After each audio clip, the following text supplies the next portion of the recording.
Here we are for part 2 of this week's edition of Backpage Blues. I'm still joined by Charlie the Hurricane Skillen from the Mail Online. How are you, mate? You okay? All good, thank you. This is the part of the show where we answer your questions, so thank you so much for commenting and getting them into us. We will now go through them and do our best to answer as many as possible. Charlie, do you want to start? Yeah, I'll ask you the first one.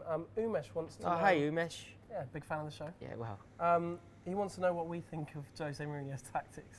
I have absolutely no issue with Jose Mourinho's tactics. I know that they've come under a lot of scrutiny, but we've won 2 out of the 3 domestic trophies that are available to us. So if that means that we get called boring or negative or whatever, I'm not too fussed. I mean, I also think that it's actually a bit of a hoax. I don't think that it's true. I don't think we are. I don't think that we are particularly negative. I think it's a media narrative that has come out and it isn't accurate. I think that we played some expansive, beautiful football, particularly earlier in the season, and we've closed it out in the last 6 weeks. Yeah. But that's absolutely fine. I don't think that we have an issue. I think that we have been brilliant this season, and long may it continue. We win trophies. That's the important thing. Yeah, I completely agree. You know, I think you're saying about media narrative. I mean, I think a lot of the nationals in particular have made sure they balance it by saying how fantastic we were in the first, 5-6 months of the season, which we were. It was some of the best football I've ever seen Chelsea play. I'm sure you agree. I will never ever have a problem with Chelsea shutting up shop against the likes of Arsenal and Man United. No. At the end of the day, which set of supporters are going home happier? Yeah, that's what I always look at. If it's all season, then it's slightly different. But in terms of the massive games, one of the best feelings ever as a Chelsea supporter was the Barcelona game. Yeah, absolutely. In the semi-final, and we barely got out of our own half. So. I completely agree. I think it depends what you want from football. For me, football isn't an entertainment. It isn't. No. If I want entertaining, I'll go to the cinema or the theatre. I want to watch my team win football matches and ultimately win trophies. And unless if you want to be entertained, well, I don't think that we come at football the same way. Football for me is about winning, because when I was a kid, Chelsea never won sod all. So now it's just about getting as many trophies as possible. And I think we do that, and I think, don't believe the hype, we play some wonderful football. Let's not forget that. Right, moving on, Pavan P.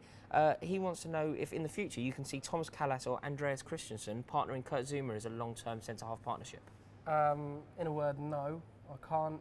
Credit to him for touting Kurt Zouma as our kind of long-term absolutely, Pavan, first choice defender, which I really hope that happens. Callas, the situation is a bit strange. It's kind of disappointing me a little bit, because I think every Chelsea fan saw him play against Liverpool. Yeah, he was brilliant in that game, wasn't he? Yeah. Famous game, and haven't seen him since. He went on loan to Cologne, I think, in Germany. It hasn't worked out. And it hasn't worked out there for him.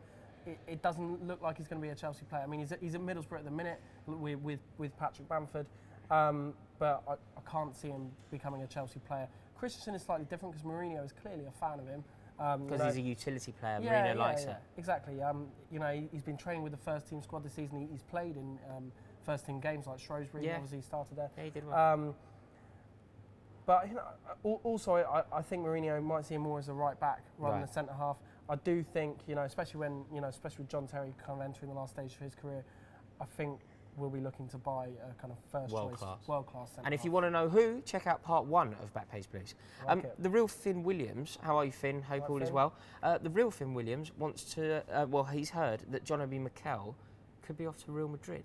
Where's he heard that? Who have you heard that from, Finn? I'd be very surprised. I know nothing about transfers. I don't work in the media, but surely That's not. That's what he's got me for. Charlie? It is something I've seen about. It's not one that we've reported, but you can kind of see how it might come about. I mean, Mikel will definitely leave this summer. Right. I mean, Mikel will not be a Chelsea player next season. It's a shame. I like Mikel. I rate him highly. I think he's a very good player, particularly when you're away from home in Europe. He's one of the first names I'd have on the team sheet, actually. I've got immense faith that he won't be at the club next season. Unfortunately, as I say. And whatever you think of Mikel, and people slag off Mikel a lot, which I think is really unfair. He is a player that's got experience at every level of the game. He's won the Champions League. He was a man of the match in the Champions League final. He's played in the World Cup. He's played.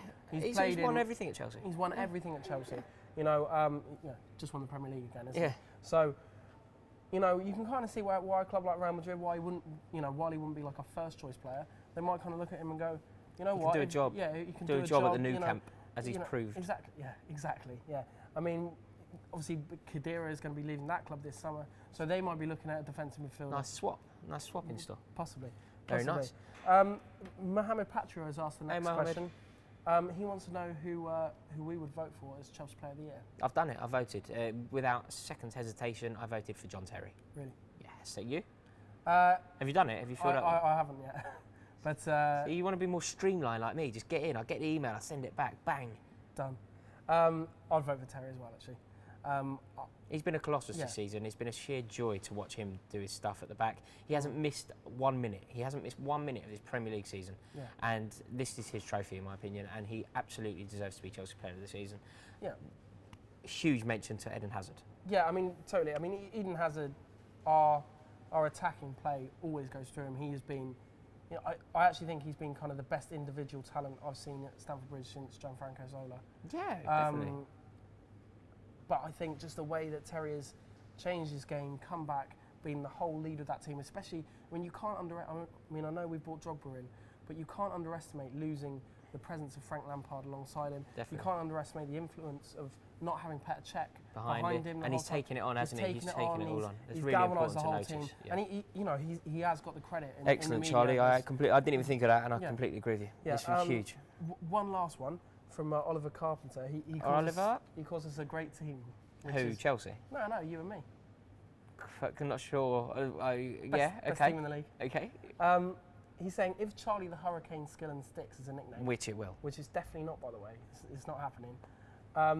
He thinks you need to have a nickname. So what would you think about Backpage Blues being called Slickback and the Hurricane? It's a name out of nowhere. I think that Charlie the Hurricane is because he is a complete loose cannon. He's a madman. He's a maverick. And therefore gets the nickname the Hurricane because he's a whirlwind going about his daily business across central London, tearing the place up. Not true. Slickback means nothing. Absolutely nothing. Does it really mean nothing? Absolutely nothing. Slickback and the Hurricane, I like it. Enough, not happening. Guys, thank you very much for watching. I think that's probably all we've got time to get through. But make sure that you comment underneath, get your questions in, and we will do our best to answer them next week. And if you haven't already, please subscribe and like this video right now. Champions!